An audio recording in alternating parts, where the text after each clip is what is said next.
வணக்கம். இந்த நாளில் சின்ன சின்ன வெளிச்சங்களில் இன்னொரு புதிய சிந்தனையை தெரிந்து கொள்வோம். மனித வாழ்க்கையினுடைய கிராஃப் எப்படி இருக்கும் அப்படின்னா, ஒவ்வொரு மனிதனுடைய வாழ்க்கையினுடைய கிராஃபும் வெவ்வேறு விதமாக இருக்கும். முதலில் அவன் தன்னை புரிந்து கொள்ள வேண்டும். சாக்ரட்டிஸ் சொன்னதாக சொல்லப்படுகிற ஒரு வாசகம், உன்னையே நீ அறிவாய்.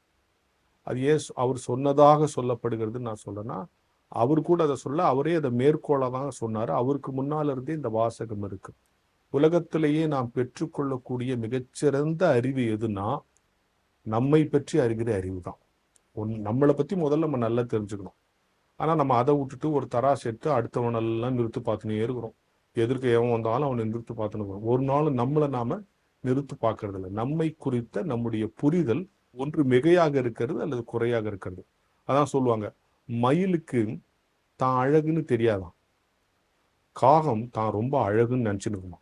ரெண்டுமே தப்பு இல்லையா? அல்லதான் காக்கா நீ அழகா இருக்கிறப்ப ஒரு பாட்டு பாடணுன்னே பாட்டு பாடி வடையை கீழே விட்டுருச்சுன்னு நம்ம கதை நமக்கு தெரியும். மயில் தன்னுடைய அழகை உணராது. மயிலுக்கு தான் அழகுன்னு தெரியாதான், காக்கா தன்னை ரொம்ப அழகுன்னு நினைச்சிட்டு இருக்கணும். ரெண்டுமே தப்பு தான். நம்ம அப்படிதான், நம்மை ஒன்று மிகையாக நினைத்துக் கொள்ளுகிறோம் அல்லது குறையாக நினைத்துக் கொள்ளுகிறோம். மிகையாக நினைத்துக் கொள்ளுகிற நம்மை உலகம் ஒதுக்கிடும். எவ்வாறு பீத்தின்னு தெரிஞ்சுன்னு வச்சுங்களேன், அவங்ககிட்ட போனா அவன் பெருமையே பேசுவான்பான்னு போயிடுவாங்க. குறையா நினைச்சோன்னு வச்சுங்க, எங்கேயுமே நம்மள போய் மிங்கிளாக முடியாது. அதை தாழ்வு மனப்பான்மை தூரம் வந்துடும். அப்ப ரெண்டும் இல்லாமல் என்னை சரிசமமாக புரிந்து கொள்ளுவதுதான் சரியான வாழ்க்கை. நான் எதில் நிறைவானவன் எதில் குறைவானவன் என்பதை ஒவ்வொரு நாளும் புரிந்து கொள்ள வேண்டும். இப்ப என்ன ஆகும்னா, நம்மை பற்றி நாம புரிந்து கொள்ளலாம். என்ன சார் ஆகும்? சார் என்ன சார் நம்மளை பத்தி நமக்கு தெரியாதா அப்படின்னு நீங்க, என்னை பத்தி எனக்கு தெரியாதா? சில பேர் சொல்லலாம், கோவம், என்னை பத்தி உனக்கு தெரியாது அப்படின்வாங்கல்ல. உண்மையிலே தெரியாது அவனுக்கு. அவனுக்கு மட்டும் உனக்கே தெரியாத உன்னை பத்தி அப்படின்னு தான் அர்த்தம். எனவே தன்னை புரிந்து கொள்வதுதான் மிகச்சிறந்த அறிவு என்று எல்லா உளவியல் நூல்களும் சொல்லுகிறது. உன்னை நீ புரிந்து கொள்ளுகிற பொழுதுதான் வாழ்க்கையை நீ எதிர்கொள்ள முடியும். ஆலிஸ் வாக்கர் அப்படிங்கிற ஒரு பெரிய ஆய்வாளர் சொல்லுகிற விஷயம் என்ன தெரியுமா? உனக்கு எது புரியலையோ அதை கண்டு நீ அஞ்சுவாய் அல்லது அதை நீ வணங்குவாய்.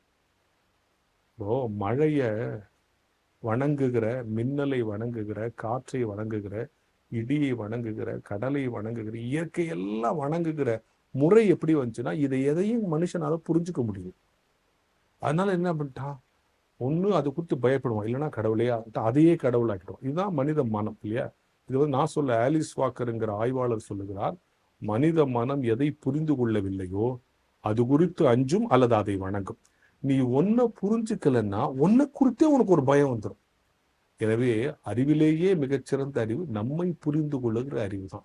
அதனால இந்த சின்ன சின்ன வெளிச்சம் முடிஞ்ச பிறகு நம்ம யாரு, நம்ம வாழ்கிற வாழ்க்கை சரியா, நம்ம படுகிற கோபம் சரியா, நாம பேசின பேச்சு சரியா, நம்ம செய்கிற செயல் சரியா என்று ஒவ்வொரு நாளும் நம்மை நிதானித்து அறிந்து கொண்டே வாழ்வதுதான் மிகச்சிறந்த வாழ்க்கையாக இருக்கும் என்கிற ஞான வெளிச்சத்தோடு இந்த நாளை தொடங்கும்.